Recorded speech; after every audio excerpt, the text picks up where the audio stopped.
Obrigado, Sidney. Obrigado, Léo. Bom, pessoal, boa tarde a todos. Vocês estão bem? Saiu aqui a Susan, que é a líder dos quietos, né? Ela representa uma legião aí de alguns bilhões de pessoas, né? Que quando ela levantou a mão dos quietos, um monte de gente dizia, cara, eu sou igual a essa mulher, né? E a gente teve o prazer de ter a Susan aqui. E aí eu sou, na verdade, eu acho que eu sou o anti-quieto, né? Eu sou o falante que às vezes dá pouca atenção a ouvir, mas que estou tentando aprender a ouvir como parte do meu talento, como parte das coisas que a gente quer fazer e quer fazer bem. Bom, tudo bem com vocês? Bacana. Acho que tem que aumentar um pouquinho. Alô? Tá bem? Ok. Bom, a gente fez uma pergunta, né? Eu não vou deixar barato e sem perguntar para vocês. A salvação ser o autoconhecimento, sim ou não? Sim? Levanta o braço, por favor. Todo mundo concorda que não há salvação? Que coisa maravilhosa, que coisa maravilhosa. Bom, então eu tô entre pares, né? Porque se tivessem pessoas aqui que acreditassem que não há salvação, que há salvação sem o autoconhecimento, já teria uma certa discussão, mas eu tô entre iguais. E isso... Como é? Os que pensam assim ficam lá fora. Que bom, que bom, que bom.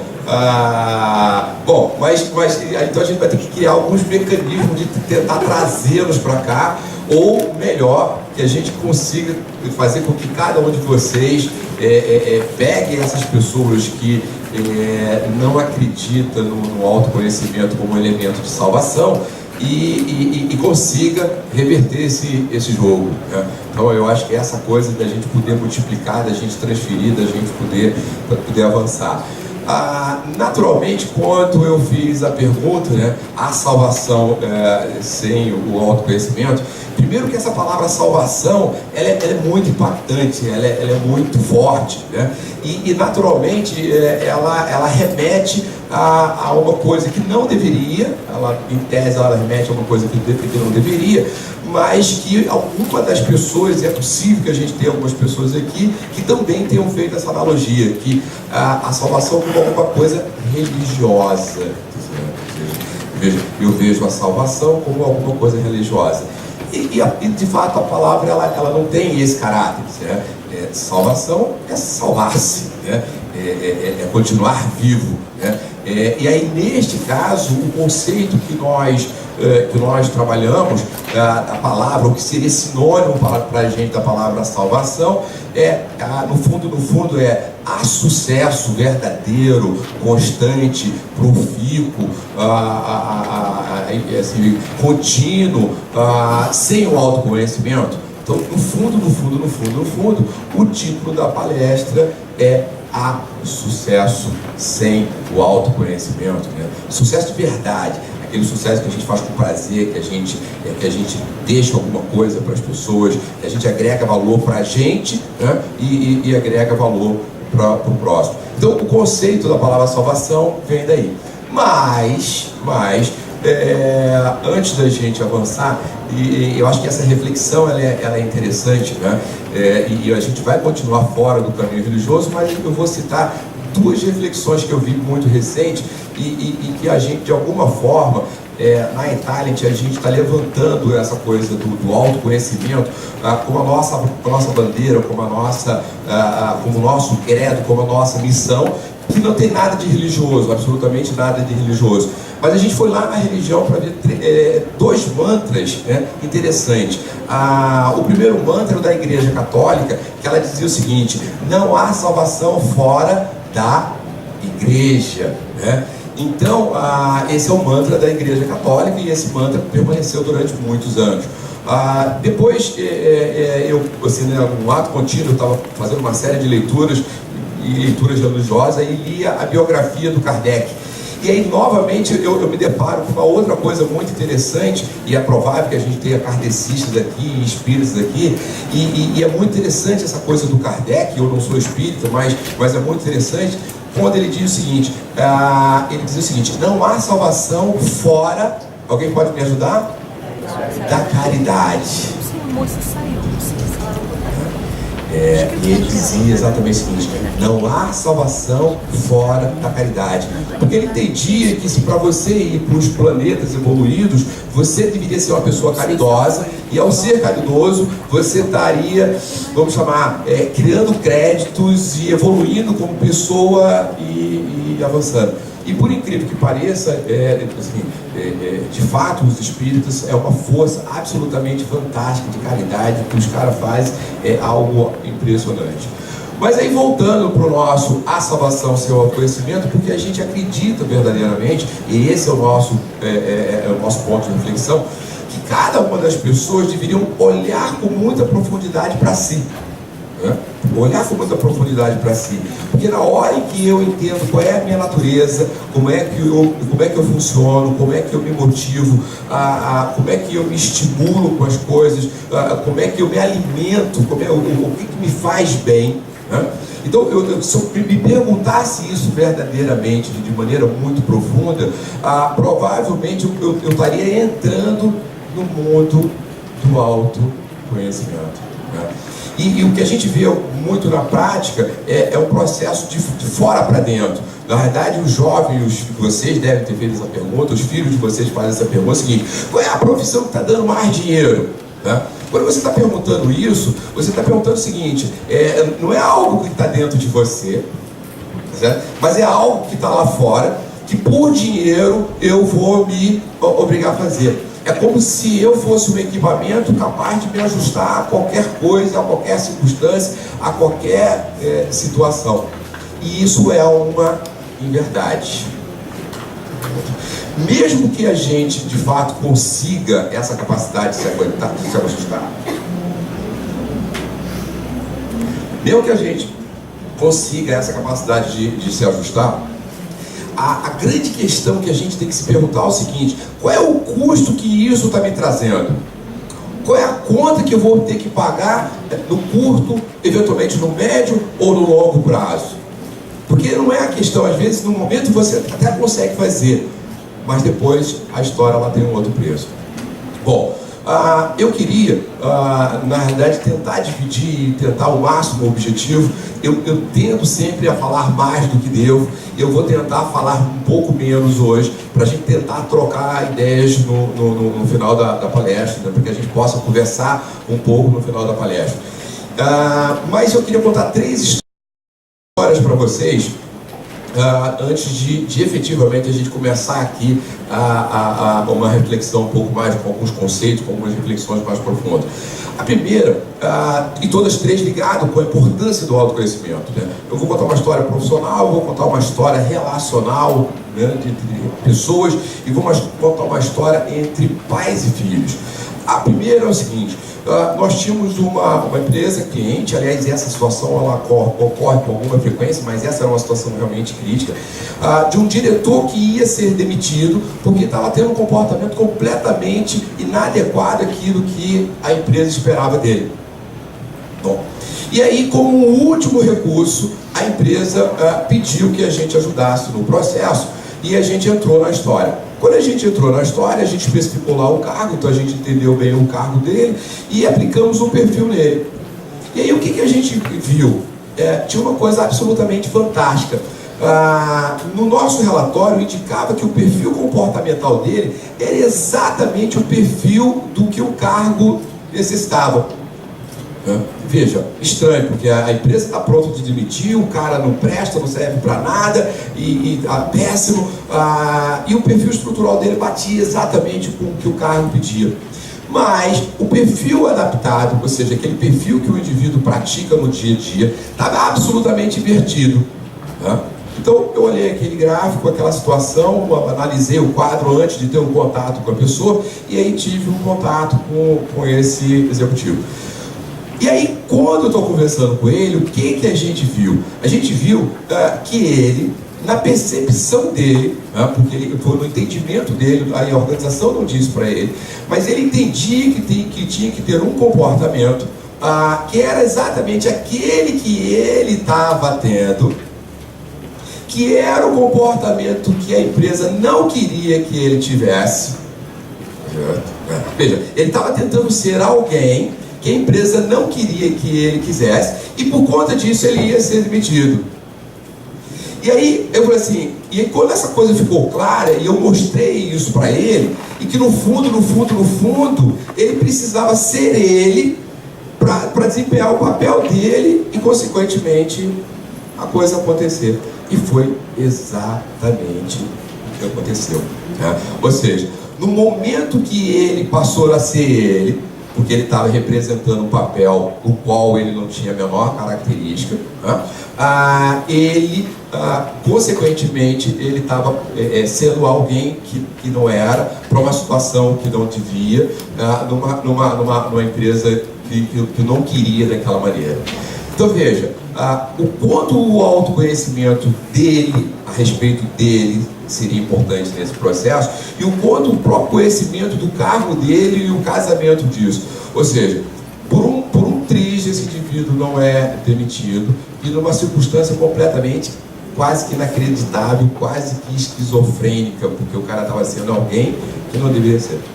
Bom, a segunda história é uma história mais relacional, né? Porque provavelmente todo mundo aqui tem uma namorada, um namorado, uma esposa, né? E aí, essa história, eu tenho várias histórias, apesar da gente não trabalhar nesse segmento, mas várias situações, essas histórias já se repetiram em circunstâncias não oficiais, mas oficiosas. E aí, um casal, e esse casal era um casal nordestino, ele era, nesse caso, o quieto da relação. Um cara introspectivo, mais calado, mais tímido, com mais dificuldade de tomada de decisão, extremamente detalhista, preciso, minucioso, o que aspas, pela terceira vez, seria, vamos chamar, um comportamento mais previsto e desejado para as mulheres, né? Dentro da visão machista, ok? Bom, e ela era exatamente o contrário, era a exuberância em pessoa, chegava, falava com todo mundo, decidia, e tomava conta inclusive do dinheiro dele, e ele já desesperado, ela quer mandar em tudo, né? Onde ela chega, ela é uma amostrada, como se diz lá no Nordeste, né? Ela é uma amostrada, né?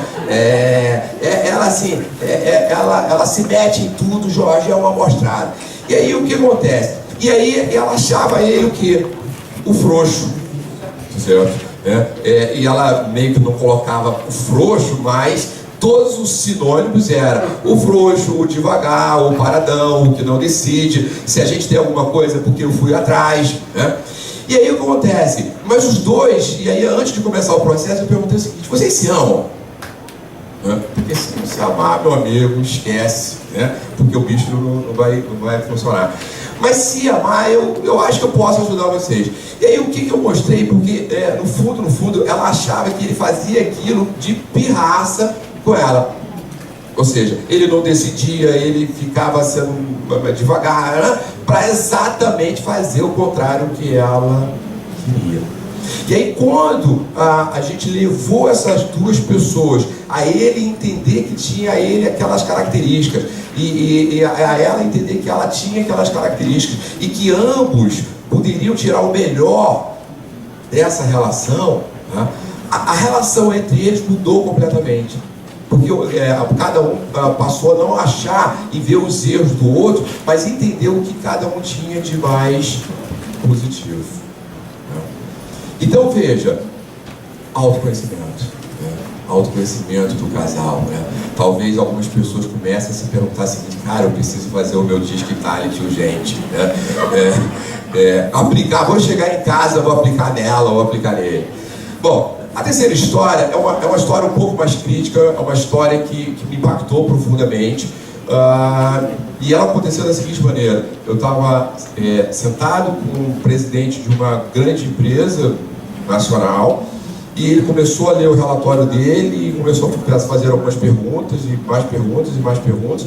E daqui a pouco, assim, ele começou a chorar copiosamente, né? E chorando assim, de maneira realmente muito forte, tensa, intensa. E eu falei assim, cara, olha que eu me meto nessa hora, assim, porque você diz, o que eu vou fazer aqui, né?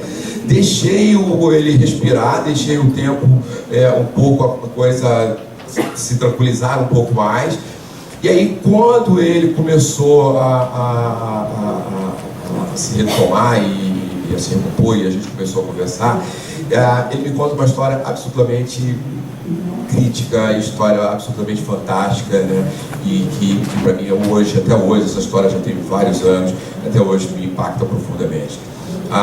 O que ele me disse? Jorge, eu não sei quanto, mas de alguma maneira eu ajudei, eu contribuí com a morte do meu filho que cometeu um suicídio.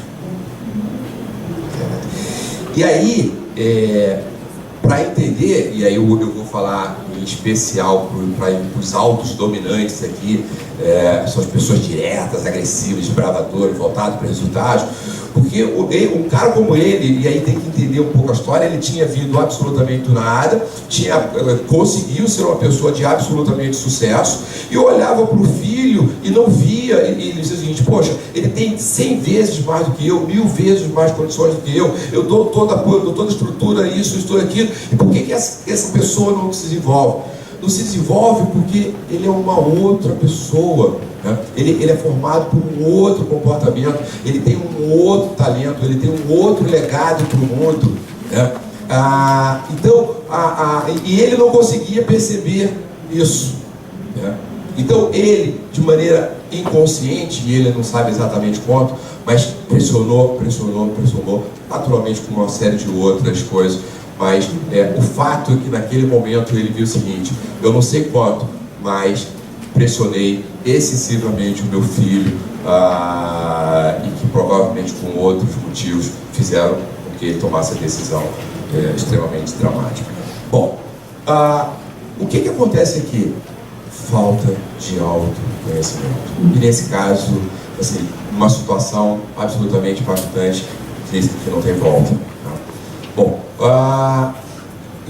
então o autoconhecimento para a gente, eu diria que ela é a essência, ele é o motor do processo de desenvolvimento, do processo de crescimento do indivíduo, é o que faz com que de fato a gente entenda esse equipamento humano que nós somos, que não viemos com o manual, e que a gente precisa se entender, a gente precisa olhar para a gente. Algumas pessoas, vamos chamar, elas são mais friendly do ponto de vista do seu uso, elas são mais fáceis, né, de identificar os seus talentos. Outros têm os seus talentos de maneira muito profunda, então exige um pouco mais de paciência, um pouco mais de estudo, mas é fundamental se a gente quiser avançar. Bom, então, quando a gente fala então de autoconhecimento, parece até que a gente está falando de alguma coisa nova. E na realidade a gente não está. A gente não está. Na verdade, no oráculo de Delfos, né, já tinha lá uma expressão, isso 650 anos antes de Cristo, né? Ó homem, conheça a ti mesmo e conhecerás os deuses e o universo. Então, incrivelmente, a coisa do autoconhecimento, ela antecede muito a própria era cristã, e por incrível que pareça, e eu posso afirmar isso porque eu tenho vivido isso há 25 anos, 26, 27 anos, o que a gente tem visto é um profundo desconhecimento ou falta do autoconhecimento que as pessoas têm de si próprio, né? E na construção do seu sucesso. Então, a questão do autoconhecimento, ela é milenar. Tá? Eu acho que a grande diferença de todo esse momento da história até o presente, é que hoje existe de fato tecnologias absolutamente incríveis, né? Que você, com alguns poucos inputs, utilizando um sistema via web, ele consegue lhe dar um feedback e lhe ajudar no seu processo de autoconhecimento. Né? Bom, ao longo da história do conhecimento, das correntes do pensamento do autoconhecimento, pensava-se primeiro como algo bom por si só, ou seja, cara, você vai se conhecer porque é bom. Né? Segundo, para a confissão religiosa e moral, então por isso, de alguma forma, tem um certo teor religioso aí, é moralmente valiosa, ou seja, se você é ético e valoroso, então você tem que se conhecer, ou como um processo de autocrítica, para simplesmente se criticar e avançar. Como é que a Italent vê isso? Na verdade, a gente vê de uma perspectiva bem diferente. A gente vê como um fator preponderante para viver de forma produtiva e prazerosa no século XXI. Para a gente viver, eu vou repetir, de maneira produtiva e prazerosa no século XXI. Veja, eu entendo que o autoconhecimento, eu entendo que a busca do talento, ela tem uma dimensão completamente diferente do que tinha, por exemplo, da década de 60 do século passado. Os contextos empresariais, os contextos organizacionais são completamente diferentes daqueles da década de 60, da década de 70, da década de 80. Aliás, eu queria fazer uma homenagem aqui especial ao Minarelli, e eu dizia para ele aqui, que aliás é uma das grandes referências em termos de recursos humanos desse país. Eu estava dizendo para ele, desde que 18 anos que eu comecei a me entender por gente, eu falei assim, cara, esse cara é muito interessante, né? Quando eu crescer, eu vou querer ser igual a ele. Então, assim, acho que é uma pessoa mega muito especial. Então, muito obrigado, Minarelli, por estar aqui.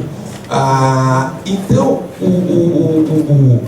o século XXI, que a gente vive um nível de pressão máximo, em que a gente é a única pessoa naquela posição, naquele departamento, em que a gente literalmente se trabalha 10, 12 horas ou mais seguidas, em que os patamares de exigência sobre as pessoas ele é máximo. Então, ou você de fato é a pessoa certa, todos os elementos no lugar certo, ou você vai ter muita dificuldade. Então, uma grande pergunta para vocês: quais são suas forças e fraquezas? Então, vou repetir: quais são suas forças e fraquezas? E aí, um aspecto importante, na nossa percepção, as pessoas não são sucesso pelas suas fraquezas. As pessoas são sucesso pelas suas forças. Agora, eu tenho que me perguntar se eu tenho algum tipo de fraqueza que faça com que o meu nível de água esteja acima da minha, da minha capacidade, da minha boca, do meu nariz, porque senão eu me afogo. Então, se eu sou, no caso, por exemplo, aqui da apresentação da Suza, que é uma quieta, mas que é uma quieta que é ouvida agora por milhões de pessoas, que soube se colocar e soube dizer o seguinte: olha, os quietos são importantes, eles têm um papel, e eu concordo plenamente com ela, exceto aquela fraqueza que faz com que a gente não consiga respirar. O que vai fazer com que vocês sejam um sucesso são as forças de vocês. Isso que vai fazer a diferença. Isso que vai fazer a grande agregação de valor para cada um de vocês. Então, essa é a primeira questão. A segunda questão: você aceita as coisas como elas são ou muda a realidade que vive?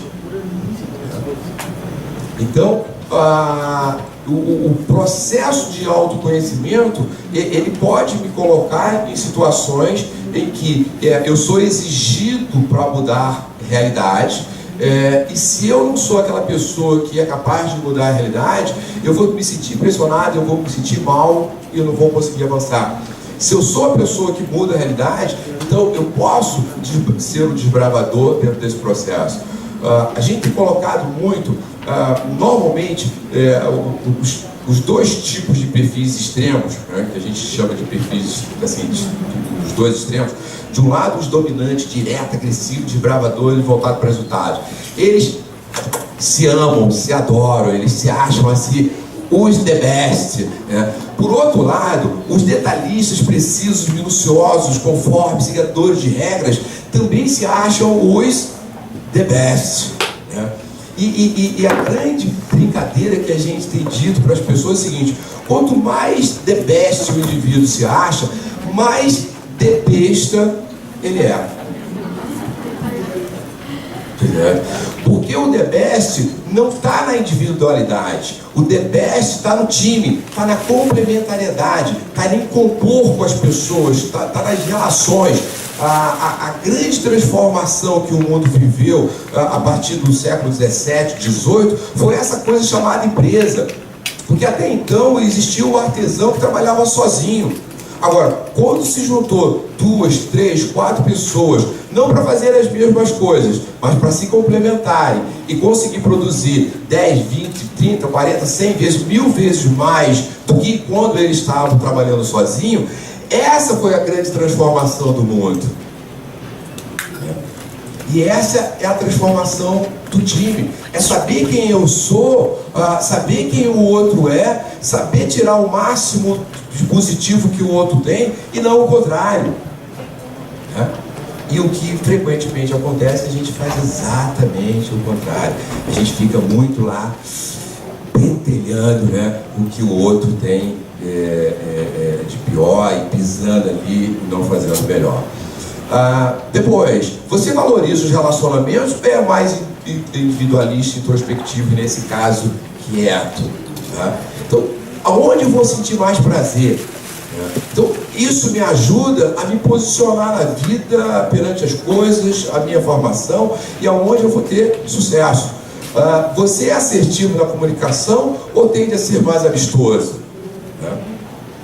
Se você tem uma função que exige ser mais amistoso, ser excessivamente assertivo é muito ruim. Agora, se a sua posição pede ser mais assertivo, mais direto, mais focado, ser extremamente também amistoso, também ele tem o seu lado ruim. Então, é importante que a gente tenha clareza a esse respeito. É um tomador de risco ou é mais conservador? O que a gente vê com muita frequência são pessoas, às vezes, querendo empreender, mas que elas não são tipicamente tomadores de riscos e pegam, às vezes, todo o dinheiro, toda uma vida, colocam no empreendimento e perdem absolutamente, né, por não saber conviver com a realidade do que é, por exemplo, o empreendimento. É planejador e organizado ou imediatista e deixa a vida te levar? Então, como é que você é? Como é que você age? Como é que isso bate para cada um de vocês que estão aqui? Quantas dessas respostas vocês podem efetivamente, com qualidade, responder? Sim, Jorge, eu, no meu grau tal, eu sou mais planejador e organizado, e o outro possa dizer, não, eu sou mais assim, e deixa a vida me levar. Toma decisões rápidas ou tende a protelar? Então, se eu estou num papel em que me exige decisões extremamente rápidas e eu, por característica, eu sou o protelador, e aí tem características comportamentais que levam a esse tipo de comportamento, eu tenho que entender, porque senão eu vou ser pressionado, e isso vai me adoecer, vai me causar uma série de problemas. Prefere liderar ou ser liderado? Quantos de nós aqui responderia isso com toda a tranquilidade, com toda a calma, com toda a certeza daquilo que a gente está tomando? O que o motiva verdadeiramente? A gente tem um questionário motivacional e aí a gente tem lá uma lista enorme. E aí, frequentemente, as pessoas botam lá, por exemplo, que todos os itens as motivam, né? E aí a gente diz, bom, quem quer tudo não quer ou nada tem, ou não quer nada, porque precisa de foco. A gente precisa saber exatamente o que verdadeiramente me motiva, o que me faz me movimentar, o que me faz acordar mais cedo, eventualmente dormir mais tarde, buscar a excelência, fazer diferente, entregar algo melhor, tá? E aí, a partir dessas reflexões que eu gostaria que vocês as fizessem, e se vocês já tiverem essas respostas, eu diria parabéns para cada um de vocês, mas aí nesse caso, vamos ajudar, né, os que estão lá fora que não conseguem responder a essas questões. O que a gente viu? Ao longo desse processo, a gente viu que existem dois tipos de caminhos que a gente pode seguir, né? O que seria do autodesconhecimento, ou seja, eu não conheço a mim mesmo, eu não conheço as minhas características comportamentais, a minha natureza. Então são coisas que me hostilizam, me faz mal, me enfraquece, me inibe. E me leva e que me deveria me levar a distanciamento disso, né? Então, esse é um caminho que eventualmente a grande parte das pessoas terminam fazendo por falta de informação ou por azar. E aí o elemento sorte, né, ele termina tendo um peso, uma importância, mas a grande massa das pessoas terminam indo para áreas e papéis e atividades dos quais nada tem a ver com a sua natureza e os seus talentos. Quando eu faço esse caminho por desinformação ou por azar, no fundo, três coisas acontecem comigo, né? Acontece o que a gente chama de desequilíbrio de humor, né? Que impacta no meu sono, que impacta no meu apetite alimentar, no meu apetite sexual, que me impacta na minha capacidade produtiva, que impacta no meu ânimo, e que, somando com uma série de outras coisas, frequentemente levam à depressão, tá?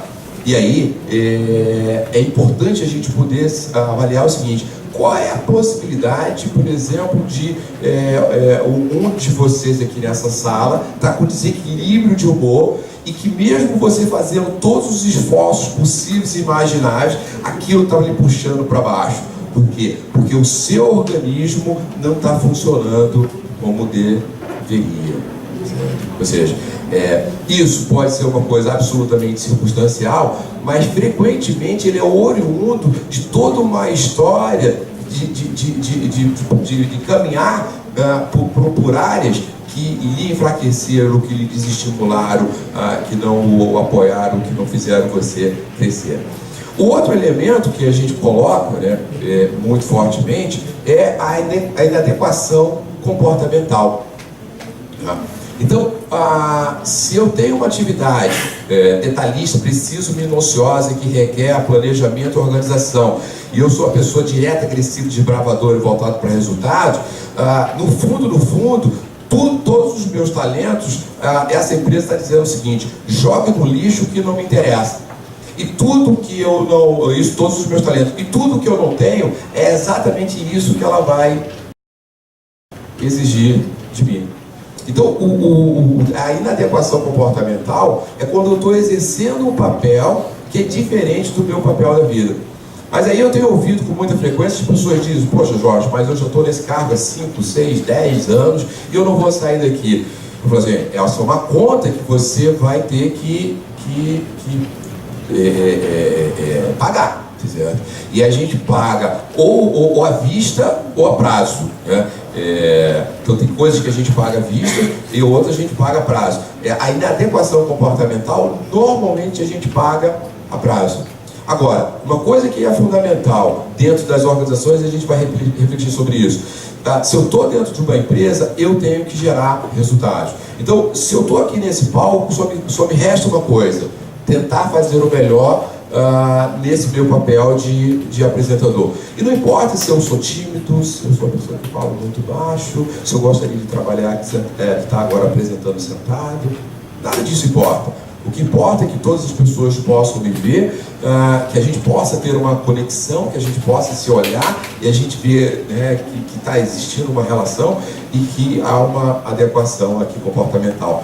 Mas as inadequações comportamentais dentro das organizações, que eu diria que é um fator, é um grande fator de infelicidade e baixa produtividade no trabalho. O último ambiente são os ambientes, o terceiro fator são os ambientes negativos. Tá? Então, o que é um ambiente negativo? É onde você está dentro de uma organização, onde a inveja, a discórdia, a fofoca, a falta de valores, a falta de ética, né? Ela impera. O não acolhimento, ele impera. E o pior é que isso pode ser dentro das organizações, mas pode ser também dentro das casas de onde alguns de vocês possam ou estejam vivendo. Eu já conheci várias pessoas que eles fazem o seguinte: ele termina o dia do trabalho dele, aí ele arranja um MBA, aí ele fica até as 10, 11 horas lá, termina o MBA, aí quando termina o MBA, ele faz o B. Quando ele termina o B, ele faz o C. Quando ele termina o C, ele faz o D. Aí você diz, cara, me diz uma coisa, por que você faz tantos MBA? Porque eu não quero ir para casa mais cedo. Então, as pessoas terminam se distanciando para poder ter um espaço para ela. Então, o ambiente negativo é sim um dos fatores que levam ao fracasso. Bom, passos do caminho tóxico. Eu escolho uma formação ao acaso, eu não sei o meu comportamento, 10 minutos, obtenho os conhecimentos, assim, a esmo, consegue uma função ou cargo, procura adequar o comportamento aos conhecimentos e, por último, exerce uma função com muito sacrifício. Né? Então, esse é o que a gente chama de o caminho tóxico, onde você não tem uma variável do autoconhecimento aqui.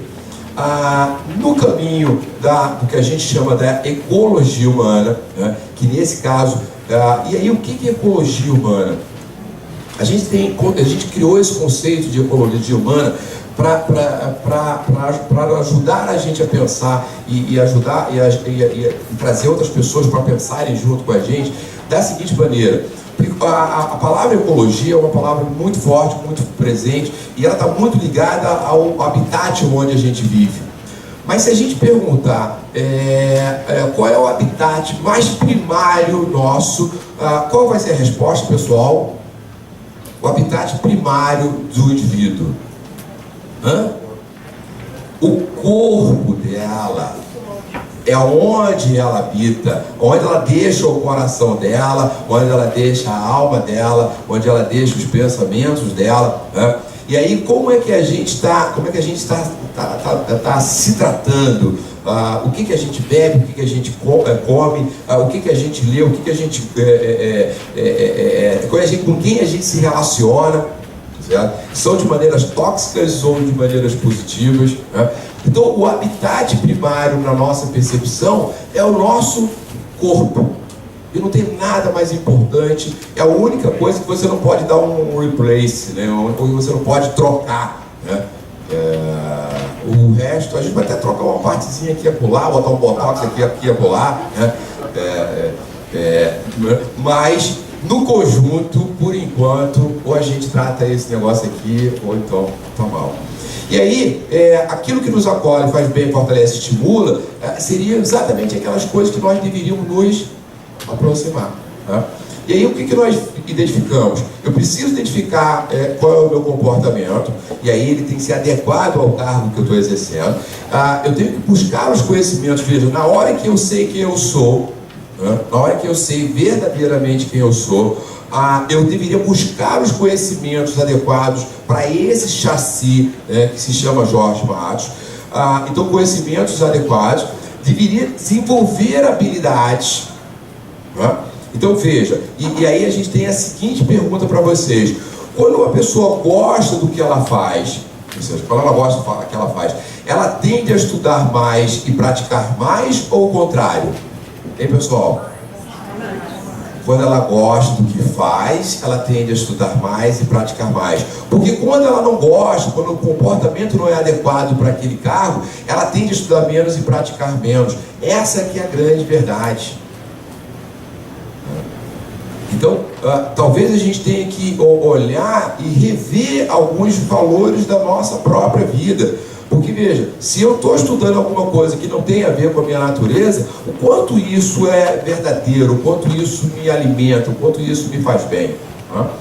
E aí, veja, conhecimentos adequados, veja comportamentos adequados, comportamentos adequados, veja conhecimento adequado e habilidades adequadas, levam aquilo que nós chamamos de atitudes de alta performance. Então, o que é atitude de alta performance? Atitude de alta performance alta performance é atender ou superar a expectativa. E o que é atitude no nosso conceito? Atitude para a gente são todos e quaisquer movimentos de um indivíduo. O pensar, o ouvir, o falar, o tato, o olfato, o paladar. Tudo que nós fazemos são nossas atitudes. E aí veja, se eu tenho comportamentos adequados, conhecimento adequado, habilidades adequadas, é provável que eu tenha atitudes de alta performance. Mas, se eu tiver comportamento inadequado, conhecimentos inadequados, ou poucos conhecimentos e habilidades inadequadas, eu também vou ter atitude, só que de baixa ou péssima performance. Então, nesse momento aqui, supondo que eu esteja, vamos supor, atendendo as expectativas de vocês, o que me suporta? O que está me suportando? São os conhecimentos que eu tenho, eventualmente a minha habilidade de estar aqui, mas fundamentalmente o prazer de fazer isso. Porque veja, se eu estou entregando alguma coisa para vocês, ou eu me alimento com esse processo e que eu vou querer fazer mais, ou eu vou me sentir sugado nessa relação e, na pior das hipóteses, não vou querer fazer mais isso. Tá? E aí veja, se eu tenho uma atitude de alta performance, em tese, o que está faltando? A geração de resultados. Né? E os resultados eu obtenho como? Se eu tiver um processo adequado, sistema adequado, gerenciamento adequado, clima adequado, ou seja, os elementos que compõem a organização. Então, o indivíduo de alta performance, ele pode até não gerar resultados se ele não tiver um ambiente propício. Como é que a gente construiu toda a lógica? A gente construiu a lógica da seguinte maneira: a gente perguntou aos empresários o que eles queriam, resultados. A gente chegou à conclusão de que quem gera resultados são atitudes, são as pessoas que têm atitude de alta performance, e fomos atrás dos elementos que compõem isso, né? Que são os conhecimentos, os comportamentos e as habilidades. E aí eu passo para o caminho da alta performance. Primeiro, cada um conhecer a sua natureza, o seu comportamento, o seu talento. Primeiro. Segundo, conhecer seu tipo de inteligência. Yeah.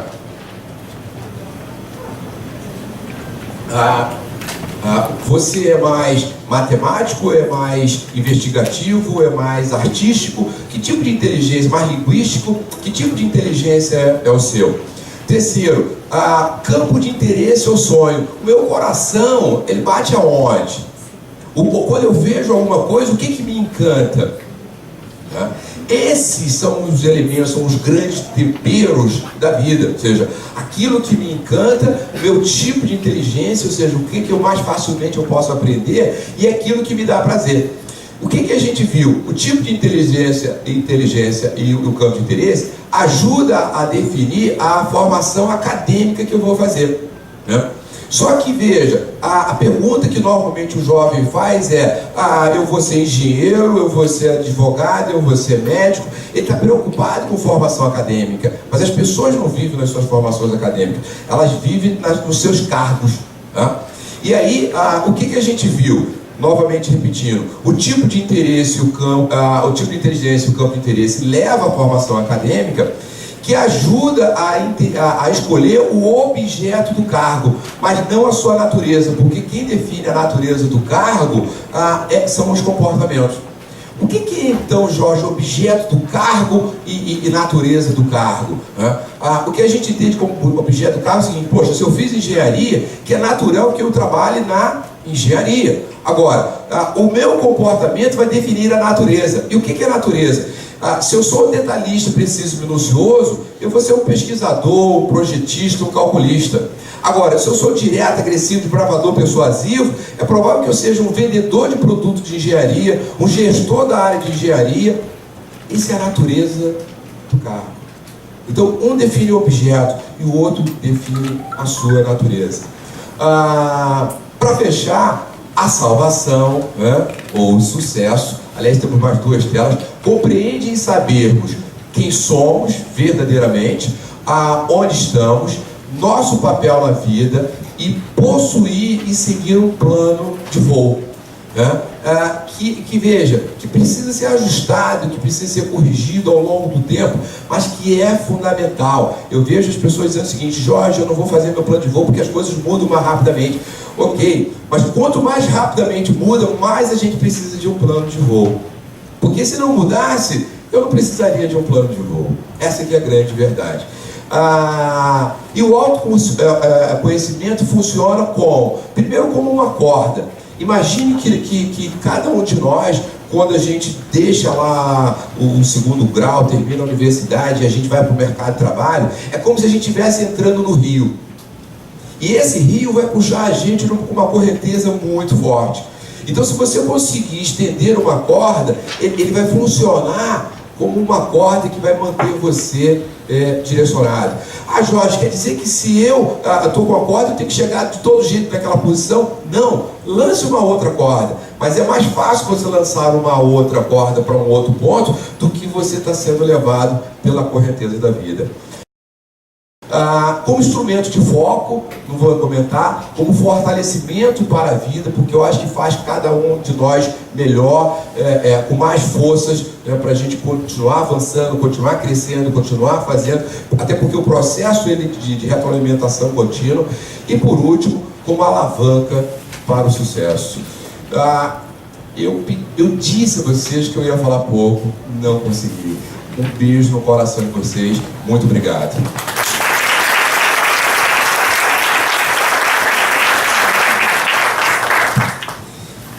A gente tem um sorteio e se tiver, naturalmente, eu vou ter todo o tempo do mundo para responder perguntas. Aceita um pouco mais a luz, por favor.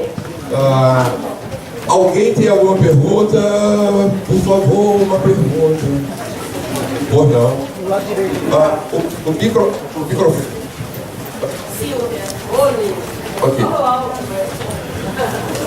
Posso falar algo? Ou não? Oi, boa tarde. Meu nome é Samantha, eu trabalho com marketing e ele fez uma pergunta bastante. No começo ele deu um exemplo de uma pessoa que tinha um comportamento. Bom, vamos fazer a pergunta direta. Tá. Quando você tem o conhecimento, você é um sucesso profissional, mas o seu problema é justamente o comportamento. Você é autêntica, não como exemplo que você deu inicialmente, para não ser autêntico, por isso que ele estava quase sendo demitido. Mas quando você é autêntica e você é demitida por causa disso, como você lidar com essas suas strongness, com essas suas forças, fortalezas, que é um fator positivo, mas a empresa está vendo isso como uma intromissão, uma invasão, um excesso de velocidade, um excesso de eletricidade. Okay. Essa pergunta, obrigada. Legal. Veja, eu acredito que essa questão é extremamente interessante e eu responderia da seguinte maneira. No fundo, por mais competente que a gente seja, por mais capaz que a gente seja, ou a gente entende o contexto e vivencia aquele contexto, ou a coisa não avança.